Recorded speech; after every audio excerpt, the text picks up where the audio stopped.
Oye, René, no puedo creer cómo hemos crecido. O sea, ve esto, tenemos un set. Les voy a contar que la primera vez que grabamos, yo y René, después de ponernos de acuerdo en un Starbucks con una servilleta de cuál iba a ser el modelo de negocio y la estructura de este podcast, yo había grabado varios podcasts así, con un set y cámaras y 2 tiros y micrófonos. Y entonces René me dijo, y le dije, ¿dónde vamos a grabar? Dijo, no te preocupes, tú en tu casa, yo en mi casa o en mi oficina, yo te mando el equipo. Y entonces yo me esperaba, bueno, ya sabes, una cabina móvil. Y entonces no llegaba el equipo y no llegaba el equipo. Y de repente llega una cajita de Amazon como de 15 centímetros por 8 y era un micrófono que mis hijas tenían un mejor micrófono. No es cierto, ese es el micrófono más pro de casa. De los regios. De presupuesto regio, ¿verdad? Sí, ¿qué le hacemos? Entonces está maravilloso que ahora tenemos este gran set. Nos sentimos así como que medio raros, pero sí, hoy estamos grabando en vivo aquí en la Universidad de Anáhuac con una audiencia, parecemos así de verdad. Y está ahí mi mamá y mi papá y mi abuela y mi hija y atrás. Y mi esposo y Susi y muchos amigos. Estoy muy emocionada. Muy bien, pues vamos a empezar. Claro. ¿Empiezo yo? ¿Qué? Con el de Salud Digna. Empieza tú. Publicamos una nota en White Paper ayer, o no me acuerdo si hoy, de Salud Digna, que es esta cadena que empezó Jesús Vizcarra, que Jesús Vizcarra es el de su carne. ¿no? Esa es una gran historia, de hecho, que también está en White Paper por si alguien la quiere leer, empezando ya con los anuncios. Pero Salud Digna es una cadena que tiene ya 222 clínicas en todo el país, que este año está haciendo 35 más. Es una inversión como de 500 y tantos millones de pesos y planean 50 más en el 2025. Cada clínica le invierten como 16 millones de pesos, ¿no? Aquí un tema que vale la pena destacar es que Salud Digna está organizada como AC. O sea, al principio es una non-profit, ¿no? Que el concepto era vamos a ofrecer salud digna, un servicio de salud privada de muy buen nivel por todos lados, pero que al mismo tiempo se gestiona de manera súper profesional. A mí me pasa que esta es de esas, pues no quiero llamar empresa, pero de estas empresas que con frecuencia me mandan a White Paper, oye, me interesa saber de esa, oye, échale un ojo, ¿no? Y creo que al final el hecho de que toca algo tan delicado como el tema de salud en un país en donde hay tantas necesidades, pues es interesante y más porque aunque es non-profit, funciona como empresa, ¿no? Tiene utilidades que se reinvierten, ¿no? Y eso demuestra que hay la manera de hacer negocio con precios bajos, ¿no? La verdad es impresionante Salud Digna. Yo hace poco tuve un tema de salud en la casa y cotizamos una resonancia magnética, creo que era, en algunos hospitales privados y en Salud Digna, y la diferencia de precio era más de 7x. Y el equipo era exactamente el mismo. La atención me parece que es incluso mejor en Salud Digna, porque como es una empresa que nació o creció mucho durante la pandemia, adoptaron muy, muy rápido. Fueron de las primeras empresas que en México adoptó la gestión de citas mediante WhatsApp. Okay. Y entonces hoy en día, si tú haces una cita, puedes hacer todo el proceso de preparación para tu estudio en WhatsApp, que si lo piensas, es el medio electrónico más accesible para toda la población. O sea, puede ser que hay una parte muy grande de la población que a lo mejor no tenga una computadora, que no tenga acceso a buen Wi-Fi, que incluso no tenga datos en su plan celular, pero tienen acceso a WhatsApp. Entonces, sí, la verdad, desde sus precios hasta sus medios de contacto, creo que lo han sabido hacer muy accesible, no solo en términos de precio, y el servicio es increíble. Lo interesante es por qué es un non-for-profit, ¿no? A mí es lo que me interesaría saber. Sí, deja tú, estoy de acuerdo con esa duda, pero esto tiene como 20 años. Sí, aquí está, creada en el 2003, o poco más de 20 años. Mira, yo pensé que tenía menos. Y otra vez, tiene esta fama de que su gestión es muy profesional y demás. ¿Por qué no hay 20,000, verdad? O sea, porque ¿cuántas hay? 222. Porque el tamaño del mercado para algo así en México debe ser bestial. Yo creo que ya lo habíamos mencionado en este podcast, pero yo creo que todos aquellos servicios que hoy hace el gobierno son sujetos de que lo haga alguien mejor en la iniciativa privada. Aquí parece que este es un ejemplo, pero podría haber 2,000, 4,000, 8,000 de estas clínicas. Yo no sé si el hecho de que se hace le limita el acceso a la inversión. Al financiamiento externo seguro, ¿no? O sea, porque si tú eres un private equity, que esto sería, si fuera un negocio, este sería exactamente el target para un fondo de capital de riesgo. Es el que todos quieren, claro. O de capital privado, claro. Pero pues a cambio de qué vas a invertir ahí. Entonces eso te frena la tasa de crecimiento, claro. ¿no? Yo los voy a buscar. Vamos a ver qué más encontramos de Salud Digna. Sí. Y vamos a hablar de las mujeres CFOs. El Wall Street Journal publicó que de los 5 CFOs mejor pagados en Estados Unidos, 4 son mujeres. Me llamó muchísimo la atención. El CFO que más gana en Estados Unidos es el CFO de Walmart, que gana entre acciones y bonos y salario y todo, $40 millones al año. La que sigue es la de Zoom. Eso me me parece que hay ahí como una distorsión de mercado porque claramente Zoom no es la segunda empresa más importante de Estados Unidos y es la que tiene el segundo CFO mejor pagado, que es mujer. Luego Jan Hu, que también es mujer de AMD, los procesadores. Luego Christy Davis, también es mujer de Aon Seguros. Luego Jessica Fisher, también mujer de Charter Communications, que ni sé qué es. Cablera.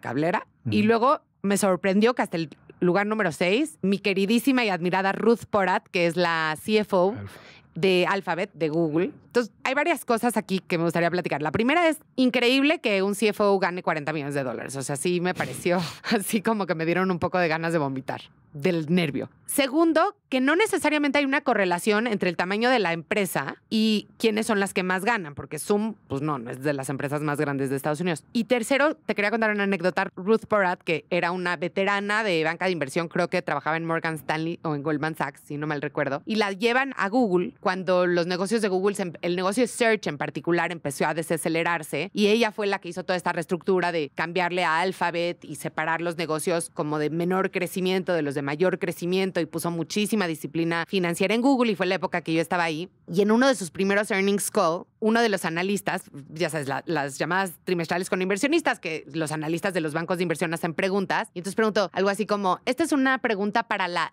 for the lady CFO. No sé si te acuerdas de eso. No. Y la gente se puso loca. O sea, ¿cómo que la lady CFO? Y entonces ella empezó a firmar sus emails, lady CFO, y hubo como un pequeño movimiento de rebeldía feminista dentro de Google que todas firmábamos así de lady directora, lady marketera, etcétera. Y fue como un momento bonito de solidaridad con la lady CFO, que no manches, es la CFO de la tercera o cuarta compañía más importante de Estados Unidos. Me pareció que es como cuando a las mujeres en los puestos de trabajo les dicen las niñas, ¿no? Ay, sí. La niña de marketing. Entonces, bueno. A ver, yo lo que vi en esta nota es que, hemos hablado varias veces en el podcast de la disparidad de sueldos entre hombres y mujeres y aquí hay como que parece ser como una excepción, ¿no? Muy marcada. Todos estos casos que mencionaste, los planes de compensación son de más de $30 millones al año. Pero luego me metí a ver con más detalle y también, para explicar, por ejemplo, lo de Zoom, ella no ganó eso el año pasado ni va a ganar esto el siguiente año. O sea, son como están armados los planes de compensación en Estados Unidos, por alguna negociación que hizo, el paquete de acciones de este año es gigantesco, ¿no? Pero el año, algo así como que sí, el stock refresh. 7 veces más era lo que iba a ganar este año versus el año pasado. Entonces, es como que medio engañoso, ¿no? El que pase así, pero sí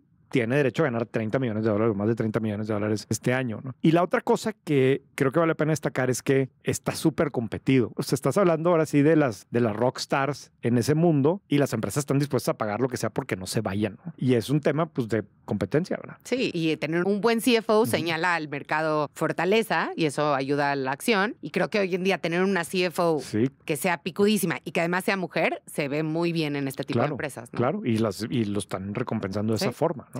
Sí. Pero sí, retomando lo que dijiste al principio de que de repente te pones nerviosa con los sueldos, pues es que los sueldos en Estados Unidos de los principales, de la C-suite, pues sí, de repente te sorprende grueso. Sí. Y más lo que dijiste, que no necesariamente el que más gana es el de la empresa más nunca grande. es Tim Cook, ¿verdad? O sea, siempre es de repente el de una cablera, que varias veces ha sido que gana más de $100 millones o cosas ya así. Se van a extinguir, pero ahí siguen ganando dinero. Pues es que ahorita le sacan mucho dinero. Sí, y creo que, a ver, me da ganas de vomitar de los nervios y por otro lado y de la envidia, ¿verdad? Bueno, de la envidia terrible. Y digo, qué increíble, porque eso sí es meritocracia. Y claro que nada es 100% meritocracia, pero la mayoría de estos chavos empezaron como empleados justamente porque no tenían la gran empresa que les iba a heredar su papá ni el gran trust fund que les iba a heredar su papá. Y entonces poder llegar a ganar $40 millones por hacer tu trabajo bien. Y lo negocian y o sea... Qué picudo. Sí, la verdad. Y hablando de lo que puedes comprar cuando ganas $40 millones, pues un asset class del que no habíamos hablado en este podcast. Asset class, ok. Es un asset class, la verdad que sí. Son las bolsas Birkin de Hermes. Sí. Bueno, los coleccionables. Sí, ok. Sí, no te vi muy convencido, pero las bolsas Birkin de Hermes... Es que pensé que ibas a hablar del de propinas. Pues que pensé que me diste chance de los dos. Dale. Las bolsas Birkin de Hermes son estas bolsas que a mí me parecen bastante feas y poco prácticas, son gigantescas, pesan muchísimo. Entonces, todo lo que le vas a echar adentro más lo que trae y no tiene cierre. O sea, nunca he entendido muy bien, la verdad, por qué son tan la gran cosa. Pero hay varios puntos que destaca este artículo. La primera es que para que tú puedas comprar una bolsa Hermes, tienes que estar como ungido por la señorita de la tienda. Entonces, para que la señorita de la tienda, cuando le asignan 3 bolsas Hermes, te hable a ti, ti y no a tu vecina, pues tienes que tener una súper buena relación con ella, ya le invitaste a tu palco en el Estadio Azteca, ya la llevaste al concierto de Taylor Swift en tu avión privado y ya le compraste quién sabe cuántas mascadas, cinturones y corbatas de Hermès que no necesitabas. Esto no es una regla escrita, es como una cosa muy opaca, yo te diría, de cuál es el proceso de selección de los clientes de las Birkin. Y entonces por fin te habla y recibes esa llamada tan esperada y te dice, tengo una Birkin verde, yo sé que tú querías una rosa, pero esto es lo que hay, llevabas 18 meses en lista de espera y ya vas, te la compras por un mínimo, muchísimo de dinero. $11,000. Mínimo $11,000. Pero lo interesante aquí es que te puedes salir de la tienda y en ese instante flipearla y venderla por $30,000.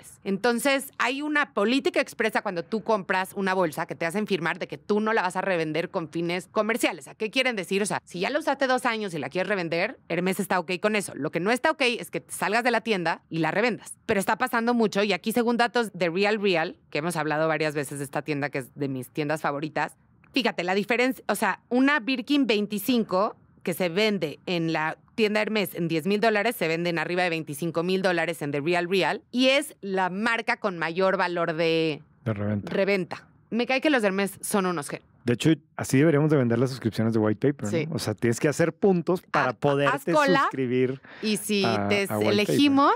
El hecho de que incluso te pones a pensar, Hermès podría simplemente subirle el precio a la bolsa, ¿no? Y venderla directamente en 30, ¿verdad? Hay gente que está dispuesta a pagarla en 30, ¿no? Pero decide no hacer eso, ¿no? Y es un poco lo mismo que pasa con Rolex y pasa con Ferrari. Y tienen muy bien definida esta fórmula en donde yo elijo a quién le voy a vender mi producto y lo que es realmente admirable es esa visión de largo plazo. Dice, yo estoy haciendo esto porque creo que a largo plazo me va a generar más valor para la marca, porque si lo quisiera hacer para los resultados trimestrales, pues simplemente le aumento bestialmente el precio, ¿no? Pero si dices, oye, aumento la producción. O aumento el número de unidades que voy a vender, ¿no? Este caso para mí es fascinante, que otra vez se ha vuelto como que la fórmula de las marcas de lujo, que tienen unos márgenes, ahí venía que el costo de la bolsa debe ser como $1,000, la venden 11, pero además el hecho de que te vuelvan cliente de todo lo demás para poder llegar ahí, o sea, al final lo que le termina contribuyendo cada bolsa a Hermès, pues es una bestialidad, ¿no? Sí, ahora cada vez que yo veo a alguien con una de esas pulseritas de Hermès, que aparte me parecen espántidas, pienso, ¿estará comprándola porque le gustó la pulserita o nada más porque está haciendo cola para la bolsa Birkin de Hermès? Puede ser. Este tema, de hecho, vale la pena, si les interesa, el episodio de Acquired, que ya sé que no te gusta, duran 4 horas, pero donde explica con detalle y la historia de la bolsa y cómo creció y hace el modelo de negocio y los números está espectacular, pero verdaderamente bueno y lo liga a la evaluación de Hermès y todo el rollo. Muy recomendable. La bolsa está directamente ligada a la evaluación de Hermès, ¿no? Sí, sin lugar a dudas. Bueno, y ya para terminar, el problema es que ahora tienen una demanda en su contra porque los están acusando Clickbait 100%. O sea, cero credibilidad. ¿Por qué? Pues porque lo hace gente que quiere salir en el periódico, ¿verdad? Y lo agarran todos los periódicos. Pero pueden tener un caso, ¿no? ¿Por qué? Pues porque es bundling. O sea, tú no puedes... ¿Cómo se dice ¿Cómo esta que palabra? no? Sí se puede. Tú no puedes condicionar la venta de un producto a que te compren otras cosas. O sea, tú no vas a McDonald's y no te dicen, no, si usted quiere un sundae de fresa, tiene que comprar a fuerzas 20 McNuggets. Pero lo podría hacer. O sea, si compras esto, te da derecho a esto otro. ¿Por qué no? Porque según yo, eso es bundling y eso es, bajo las leyes antimonopolio, eso está anticompetencia. Bueno, ahora sí que me agarraste, no tengo idea. A mí, la demanda y el que los medios lo hayan agarrado me pareció lo más clickbaity que hay. Puede ser. Aquí le seguiremos reportando.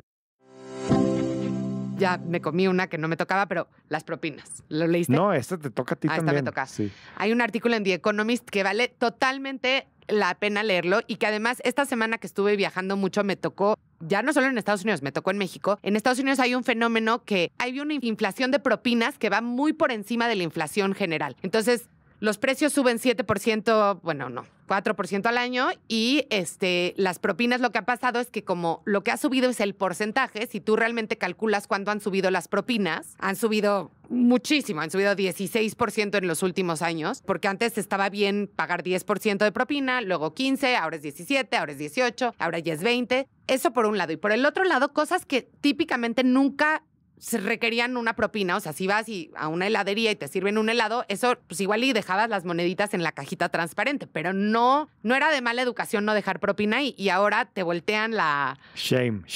La tabletcita y así de, ¿quiere usted dejar una propina? Y entonces la primera opción es 18, 25 o tu de esa. Y aparte a mí siempre como que me da nervios de, a lo mejor le van a escupir a mi helado. Entonces, pues siempre le pongo que sí quiero dejar propina. Y eso no me pasa en México. En esta semana en los aeropuertos, en el aeropuerto de Monterrey, en el aeropuerto de Cancún, justamente me pasó. Pedí un agua mineral en una cafetería y ¿quieres dejar alguna propina? Y yo, la verdad no quiero, pero pues, ¿cómo no dejarla, no? Y aparte, empezaba la propina aparte de por sí, el agua mineral costaba 70 pesos. Y empezaba en 25% la propina, o sea, sí, casi me da un infarto. Y aparentemente este es un fenómeno bastante extendido que tiene muy enojados a los gringos. Y hay un tema económico detrás bien interesante, porque las propinas en Estados Unidos están exentas, perdóname, parece que van a estar exentas de impuestos. Yo no sabía que no estaban exentas de impuestos. Y entonces empieza a haber incentivos muy perversos donde a los restaurantes les conviene más pagar menos y fomentar este tipo de prácticas de pedir de manera muy agresiva las propinas, pero eso puede costarle, creo que Donald Trump es el que está proponiendo que las propinas estén exentas de impuestos y que eso puede costarle al erario gringo $10 billones, lo cual pues ya no es una cifra menor. Entonces el artículo es bien interesante. ¿A ti te ha tocado que te pidan propina? Me ha tocado y sí es... Imagínate como regio, ¿verdad? Es como que medio incómodo. Y bueno, pero es una consecuencia de lo que hablaba Miriam ahorita de pasarnos a un modelo digital de dinero digital, ¿no? Y las herramientas lo facilitan y claramente hay funciones que están acostumbradas a vivir de propina, pero sí, te sorprende que hay momentos en donde no. Ahora está lleno de memes ya por todos lados que por todo te quieren pedir propina y sí, en la medida en que tú puedas cobrar con tarjeta, pues esto va a ser como que una consecuencia y yo creo que lo vamos a ver cada vez más, ¿verdad? Sí, tienes cero fricción, además. Tienes cero fricción, no te cuesta nada pedir, ¿verdad? Sí, y hablaba de un efecto psicológico de que uno quiere quedar bien con la gente que te dio el servicio. Y entonces, como que dices, bueno, si todo mundo da 10%, pues yo voy a dejar 12%. Sí. Y entonces así empieza la inflación de las propinas. Ya también. No me acuerdo en qué quedó. ¿Te acuerdas de Danny Meyer? Danny Meyer es el que hizo Shake Shack, pero antes de Shake Shack es famoso es uno de los restauranteros más famosos en Estados Unidos. Y uno de sus principios era que en sus restaurantes no había propina. Y él decía, yo le voy a pagar muy bien a los que trabajan conmigo porque no quiero que tú tengas que pagar propina. Y eso le generó mucho, ya es que por todo se quieren hacer controversia, pero en su momento mucha controversia y ya no sé si al final lo terminaron quitando o no. Lo voy a investigar y lo platicamos ahorita porque era cambiar la fórmula. Sí. Y bueno, ¿te toca a ti? Sí, me toca a mí. Yo quería destacar este caso porque creo que nunca hemos hablado de ello, pero Itálica, esta empresa mexicana que tiene precisamente 20 años, nació en el 2004 por lo visto, está invirtiendo para construir una fábrica nueva en Jalisco, ya tiene una grandota en Toluca y esta sería otra. Quieren ensamblar 500,000 motos al año, ¿verdad? Incluyendo a lo mejor motos eléctricas, ¿no? Esto me puso a pensar, o sea, ¿cómo ha venido creciendo el uso de motos en México? Las motos antes eran un producto relativamente caro, ¿no?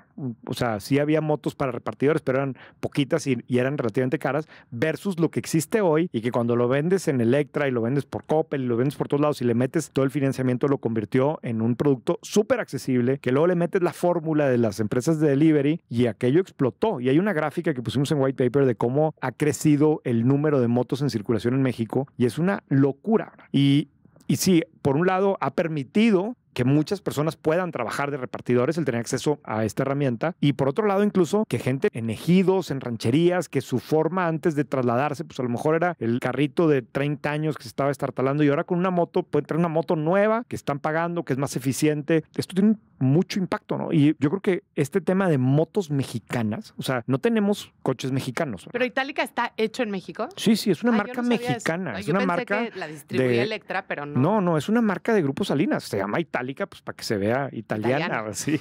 Pero es una marca mexicana. O sea, no tenemos autos diseñados y fabricados en México. Digo, tenemos ensamblados aquí, pero no es lo mismo. Aquí sí hay una marca de este tipo. Hay IP detrás. Sí, que Sí, que yo no sé si esto, digo, siendo Electra probablemente hay en Centroamérica, no sé si hay en otros países, pero me gusta pensar que de aquí pudiera surgir la empresa para vender en India, no sé dónde, ¿verdad? Sí. Y fíjate que hablando de motos, Marcelo Claure, que es el ex CEO de SoftBank Ajá. Latinoamérica y que yo siempre digo que es como el padre del Venture Capital en Latinoamérica, desde que se salió de SoftBank hizo su propio fondo con Shu, que tú Ajá. entrevistaste. Su primera inversión, y creo que su única hasta el momento, fue una plataforma de financiamiento de motos. Ajá. Y si alguien conoce el mercado latinoamericano, son esos dos chavos. Y algo están viendo, o sea, sí. Chavos, digo, son más grandes que tú y yo, pero está estos bien el señores. uso de la palabra chavos para sentirnos.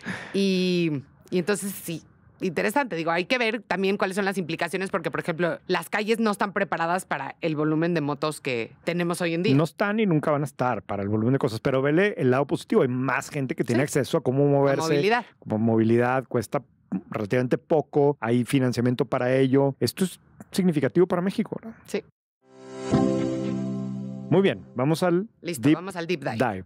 ¿De qué vamos a hablar hoy, Carla? Bueno, vamos a hacer un repaso por los unicornios mexicanos. Hace mucho que no hablamos del tema de las startups en México. Siempre tocamos un poquito, pero hoy queremos hacer como un repasón de qué ha pasado con los unicornios en México. Hay 8 unicornios mexicanos. Depende a quién le preguntes, pero sí. Exacto. Recordamos que un unicornio es una empresa privada que alcanza una evaluación de más de $1,000 millones, de $1 billion. Normalmente una empresa de tecnología. Normalmente una empresa de tecnología, normalmente con venture capital involucrado. Con venture capital, exacto. Y pues digamos que antes del 2020 se veían poquísimas en México, luego hubo cero. Cero, no había nada. O sea, ¿la primera fue en qué año? Fue Kavak en el 2021. 2021, sí. Luego una explosión, ahorita nos vas a platicar. Sí. Luego una sequía y ahí estamos, en la sequía. Ahí estamos en la sequía. A ver, cuéntanos. Sí, a ver, o sea, yo quería hablar del tema de los unicornios porque hubo un momento hace 3 años que todo el día hablábamos de unicornios y ahora ya como que pasó de moda. Es importante porque en un país como México, y de hecho si nos metemos a ver la lista de las 500 empresas de expansión, vamos a ver que las primeras 20 son siempre las mismas primeras 20. Y encontré la edición del 2005, que es una joya, por ciento, de las 500 de expansión. O sea, una revistota de hace 20 años y son las mismas empresas, ¿no? Y si te vas incluso a las primeras 100, son siempre prácticamente las mismas, ¿no? Y son empresas que tienen muchas generaciones, que está muy bien. Tiene también mucho mérito el seguir y mantenerte en la lista. Eso es otro episodio que podemos hablar. Habla de una falta de dinámica competitiva en el mercado. Exacto. Y falta de oportunidades para otros de crecer ahí, ¿no? Viri Ríos, que ya sabes que siempre me gusta citarla, tiene una estadística de que en promedio las empresas mexicanas permanecen en el top 10 17 años. En el top 10. O sea, esa cosa no se mueve nunca. Y a diferencia, por ejemplo... Hizo corto 17 años, pero bueno, ella lo estudió mejor. Pero bueno, porque puede ser que se movieron del 10 al 11. Claro. ¿No? Y a diferencia en Estados Unidos, por ejemplo, de las top 10 empresas que hay hoy en día, el 70% no eran top 10 hace 10 años. Sí. El dinamismo del mercado es nulo en México para las empresas más grandotas. Claro. ¿No? Y entonces, si seguimos con esto, pues teóricamente los unicornios son las que estaban más cerca de empezar a ser un jugador gigantesco, porque ya convencieron a alguien de que, aunque todavía están chiquitas, tienen el potencial y se van a hacer grandes muy, muy rápido, ¿no? Y por lo tanto deben de valer ya más de $1,000 millones. Fíjate, encontré este dato, esto es a nivel global, no es de México, pero en el 2012, 11 empresas se hicieron unicornios a nivel global. O sea, ese año. Ese año. En el 2020, 175 empresas se hicieron unicornios a nivel global, ni una mexicana. Y en el 2021, 300 estaban haciendo unicornios ese año, ¿no? Tan solo en julio, 53 startups se convirtieron en unicornios. O sea, hubo un momento en donde cada día había un fue relativamente fácil convencer a los fondos de que tu empresa tenía que valer más de $1,000 millones, ¿no? Sí, porque eso es, creo que bien importante. O sea, la empresa no llega a ser unicornio porque venda más de tanto o tenga una rentabilidad más de tanto. La única, digo que no es que sea poca cosa, pero el único requisito que se necesita para que tu empresa esté evaluada en $1,000 millones es que un tercero diga que está evaluada en $1,000 millones y esté dispuesto a poner dinero a esa evaluación. ¿Estamos de acuerdo? Exacto, a comprarte acciones a esa evaluación. Ahora, ¿por qué alguien cree que tu empresa, que todavía es chiquita, debe de valer más de $1,000 millones? Y normalmente es porque dice, oye, a ver, está en un mercado gigantesco. Entonces, aunque hoy está chiquita, hay tanta oportunidad en el mercado que se va a hacer grandota. Segundo, oye, porque está creciendo rapidísimo. Y entonces está en un mercado grandote, está creciendo bien rápido, pues muy rápido se va a hacer grandota. Tercero, oye, el equipo que tiene es de lo más capaz. Todos les creemos, mira sus credenciales. Seguramente va a llegar muy rápido a comerse una parte grandota del mercado. Entonces, como que esa fórmula dice, oye, ahí está, yo le voy a meter lana, ¿no? Entonces, a ver, en México no había unicornios, no había. Digo, y yo diría una cuarta, que es, y esta empresa, el día que necesite más dinero, hay un mercado de capital, ya sea privado, con los fondos de capital privado o capital de riesgo, o público, los mercados públicos, las bolsas, que van a estar dispuestas a seguir fondeando esta empresa. O sea, no sé si ese era un requisito, pero era como un supuesto que iba a pasar. Claro. O sea, al final del día, el fondo de Venture Capital necesita regresar su dinero y entonces doy por hecho que... O me va a comprar un fondo más grandote.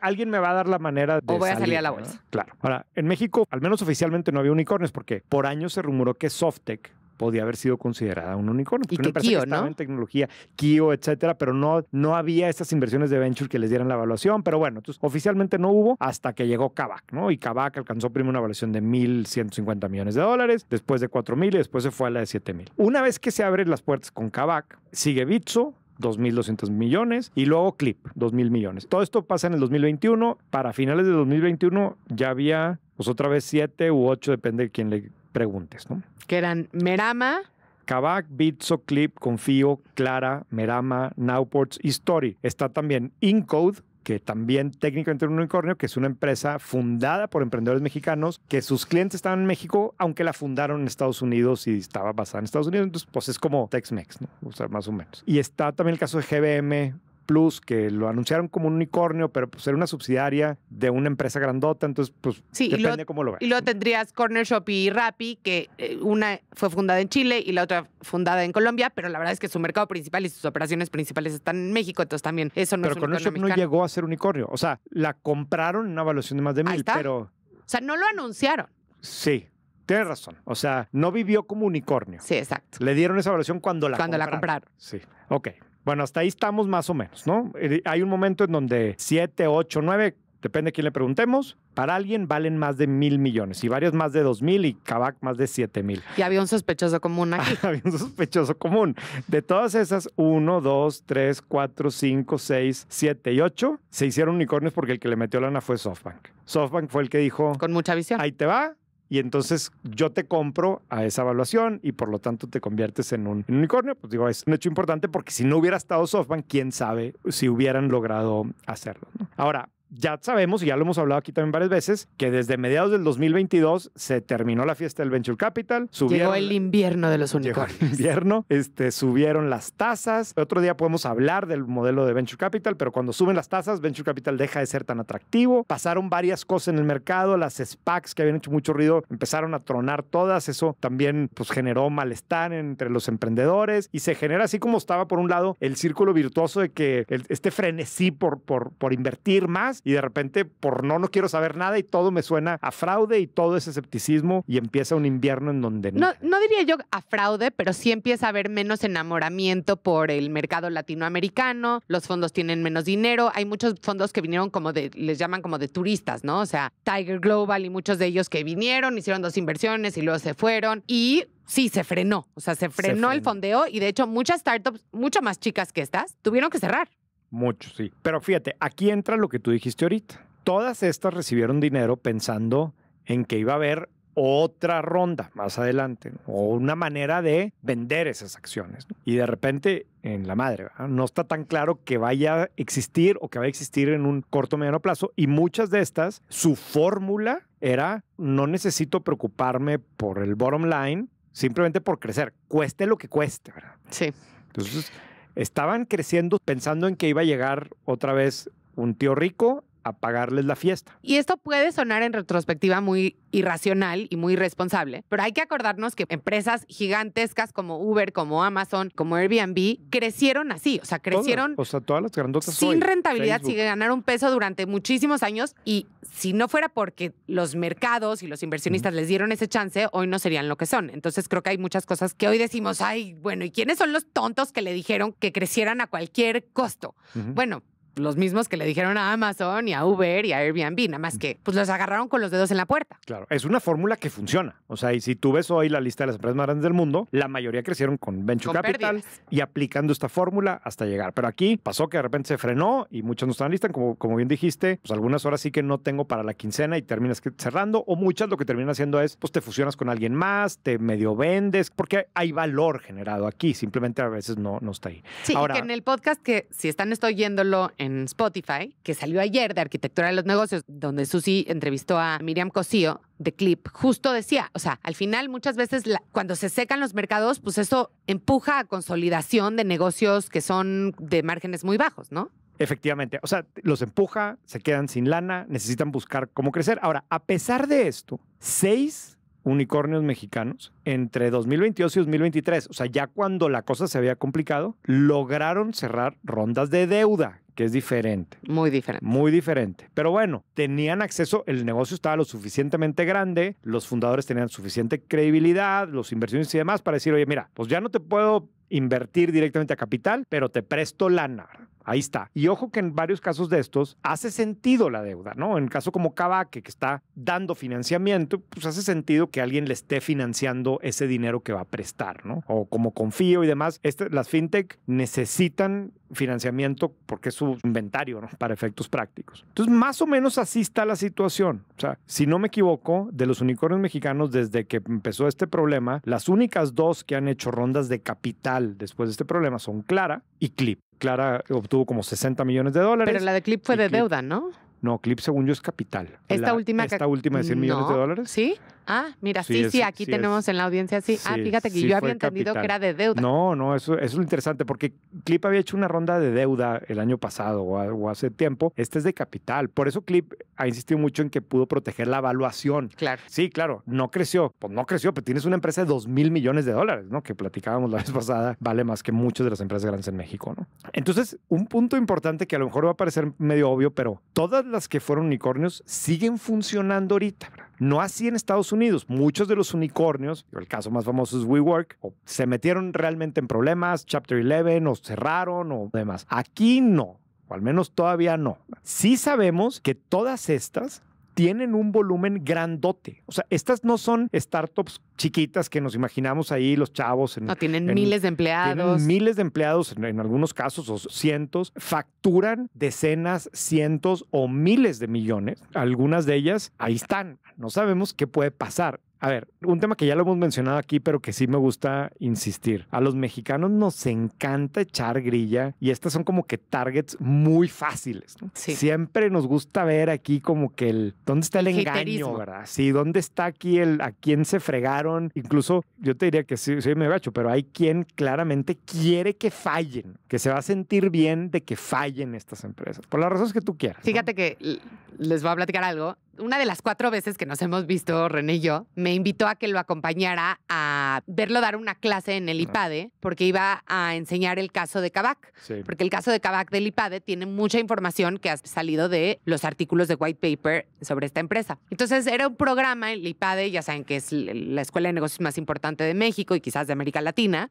Tiene el mismo método del caso de la escuela de Harvard, entonces todos se sientan, se supone que todos leyeron el caso y el maestro modera. Y en este caso en particular, los alumnos no eran alumnos de la maestría de tiempo completo, sino que eran ya graduados que van una vez al mes como a tomar una clase para refrescarse, ¿no? Ajá. Y a mí me impactó el nivel de, pues sí, odio, la verdad, de envidia, no sé, de escepticismo que tenían la mayoría de ellos con Kavak, así de, no, eso no sirve, ¿cómo es posible que eso valga tanto? Es un esquema piramidal, que aparte de eso sí nunca entendí el comentario, pero pocos empresarios diciendo, qué padre que hay una empresa que surgió de la nada, que la crearon 3 chavos venezolanos que escogieron México como su mercado y que hoy le da trabajo a miles de personas, ¿no? Alrededor del mundo. Entonces, sí, para mí eso fue duro de ver. Sí, y me pasa, ¿eh? Nosotros cada vez que publicamos algo relacionado con startups y con unicornios y demás, recibimos muchos comentarios y muchos son gente que está esperando que fracase. Claro. ¿No? Ojo, a ver. Algunas de estas probablemente van a fracasar, es parte de la fórmula. Si yo digo, ¿sabes qué? Voy a construir una empresa pisando el acelerador a fondo y no me voy a fijar en nada, nomás necesito hacerla gigantesca lo más rápido posible, tiene mucho riesgo. Es una fórmula que tiene mucho riesgo. Ojo. Y por eso Venture Capital se traduce como capital de riesgo. Claro. Y el otro punto que yo sí quería enfatizar también es que el ser unicornio también tiene cosas negativas. O sea, sí hay una razón por la cual la gente se pone escéptica, ¿no? O sea, si tú tienes un equipo que está lanzando una empresa y a los 6 meses le dicen, oye, tu empresa vale $2,000 millones y ahí te van $25 millones o 50 o 100, sí te la crees, ¿verdad? It's human nature. Y te mareas. Digamos que te subes al ladrillo y a lo mejor es más difícil mantener la disciplina en los egresos, ¿no? Y dices, oye, pues esta silla está más padre que la otra. Pues sí, cuesta más, pero mira, honestamente me alcanza, ¿verdad? Y por la cultura. Y si en medio de esos, además, te sacan en todas las portadas de todas las revistas y te invitan a todos los programas y todo el mundo te dice que eres el unicornio que México esperaba, está difícil mantener el piso. Está difícil, es humano y te empiezas a rodear de gente que te hace sentir como que eres el iluminado y todo lo que dices. A mí me ha pasado, ¿no? O sea, de repente que me ha tocado entrevistar a los fundadores y la gente que está alrededor te hace sentir como que, wow, que vas a estar cerca de tal persona, ¿no? Entonces, y contratan Chief of Staff. Yo digo que una alerta roja, por favor, fundadores, si me están escuchando. El día que contratan un Chief of Staff, ya me dio miedo. Pues sí. O sea, como que tienes que ser Google para tener un Chief of Staff. No sean sangrones, sí, la verdad. Sí, ¿qué te puedo decir? Sí. Sí, a ver, o sea, recibir tanta lana y sobre todo algunas que, o sea, no sé, Clip llevaba 10 años terqueándole cuando llega a ser unicornio, ¿no? Ya para cuando llegas a eso, pues ya construiste una empresa, ya tienes una cultura, ya tienes confío, lleva como 10 años, pero si ya tienes muchos chips on your shoulder, ¿no? Sí, ya viste lo difícil que es, ya has tocado miles de puertas para que alguien te dé dinero, has atendido miles de clientes enojados, pero si es algo que fue en 6 meses, hijo, a ver, tu nivel de madurez no es el mismo, ¿verdad? Y yo no estoy diciendo que no se pueda, pero te la pone más difícil, ¿verdad? Fíjate que mi mamá, que es Shanique Berman, periodista de espectáculos legendaria, ayer me dijo algo que creo que aplica para los fundadores de startups. Me dijo que la fama, si viene muy repentinamente, hace que la gente se vuelva como nuevo rico, en el peor sentido. Y creo que pasa un poco lo mismo con los founders cuando es demasiado repentino y no tienen los pies muy puestos en la tierra. No digo que ninguno de estos, pero sí, pues tú has escrito de varias startups. Y para terminar el paréntesis, el otro día me llegó una invitación de alguien, lo comentamos, ¿no? Ni me acuerdo qué empresa era. Nunca más, ni antes ni después volví a oír de ella. Que acababan de levantar una ronda de $80 millones, que aparte creo que no era verdad. Era deuda, seguramente. O sí. Y que entonces estaban haciendo una fiesta de como 1,000 personas para celebrar la ronda. Entonces, con influencers. Tú Entonces, ibas como influencer, ¿no? Híjoles, qué oso, ¿no? Pero sí. Pero bueno, a ver, nada más para regresar al curso, como dices, ninguna de estas ha quebrado. Ninguna parece que va a quebrar pronto, seguramente algunas sí, pero hay algunas que ya son como un poco demasiado grandes para fracasar y que ya juegan un papel bien importante en la vida del consumidor en México. Yo difícilmente me imagino hoy en día un mercado de autos usados sin Kavak en México, porque sí ha hecho que mucha más gente tenga acceso, ha hecho que la reventa de tu propio auto sea mucho más fácil y no sé si como consumidores estamos dispuestos a regresar, un poco lo mismo con Rappi. Si mañana truena Rappi, no sé si como consumidores estamos dispuestos a regresar a que no exista. Y eso lo que hace es que aumenta el valor de salida de estas empresas, porque aún si no son rentables, y no estoy diciendo que sean o no tengo acceso a los datos, pueden tener, a pesar de su no rentabilidad, pueden tener un valor intrínseco muy interesante para una grande que las adquiera. Claro. Como lo que hizo Cornershop. Uber con Cornershop. O sea, claramente, no tengo acceso a los datos, pero claramente Cornershop perdía dinero con cada transacción. Sí. Y sin embargo, no sé si era la base de clientes, el valor de la marca, el know-how del proceso, era suficientemente valioso para una empresa como Uber cuando estaba tratando de a lo mejor reclutar clientes de alto valor. Sí, así ha sentido ahí. Sí, a ver, yo creo que lo que sí puede estar pasando, yo coincido completamente. Yo no creo, o creo que difícilmente me puedo estar equivocando, pero difícilmente alguna de estas va a desaparecer como tal. Lo que sí es que, pues a lo mejor el mercado no era tan grande como creía alguna, o el ritmo de crecimiento no fue el esperado, o el modelo de negocio simplemente no se ha logrado. Entonces, lo que va a acabar pasando, lo que seguramente ya pasó, pero nadie lo dice, que la evaluación se ajuste. Es que la evaluación se ajuste, ¿no? Sí. Hoy sabemos que en el caso de Clip no, al menos la ha podido mantener. Pues yo creo que es de la única que hemos tenido ese tipo de noticias. Es muy probable que todas o las demás ya no... Es más, lo mencionamos hace poquito con la Bijou, ¿no? La de India. Byju's. Byju's, que Byju's. sí, otra vez lo pronuncié mal, pero en donde ya algunos de los inversionistas dijeron, vale cero para mí. Ya vale cero para mí, pero ahí está el negocio, alguien se lo va a acabar quedando, ¿no? Sí, entonces, Carlos y yo que somos inversionistas ángeles tenemos nuestro Excelito y últimamente hemos puesto que algunas valen cero, que es muy triste. Me puedo imaginar. Pero sí. Muy bien. Aquí el mensaje para mí que es muy importante es que México necesita startups. Sí. Y estas que tienen acceso a más recursos para lograr algo significativo son las que pueden contratar mejores perfiles, son las que pueden arriesgar más, son las que pueden hacer R&D. Y son las que un poco le mueven la canoa al establishment de empresas que están acostumbradas a no tener competencia. Sí. ¿No?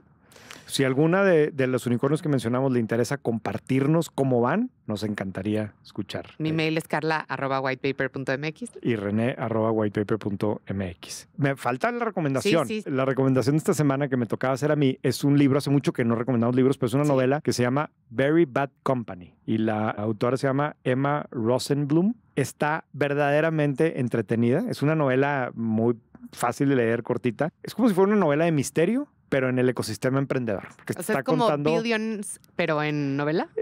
Esta es más de misterio. O sea, hay una persona que se muere y como que quién fue y qué está pasando. Y como típica novela de misterio, nomás que todo está dentro de una startup con las valuaciones, el unicornio, los fondos de venture capital, todas las personalidades de la startup. Entonces termina siendo como medio sátira, medio humor negro. Me recordó más a Silicon Valley la serie, pero con misterio. Me entretuvo muchísimo. Pues me gustó. Very Bad Company. Vacación. Suena muy bien. Para los que nos están escuchando, déjenos sus comentarios en la sección de comentarios de Spotify. Nos divertimos muchísimo leyéndolos. Sobre todo cuando dijeron que tú, ¿cómo era ese que nos gustó? Que yo soy un Grinch. Y que tú eras el geek Grinch y yo era la cool smart girl. Sí, entonces, claro, te encantó más ese. Me encantó. Yo soy el Grinch. ¿Listo? Gracias, René. Gracias, Carla. Bye.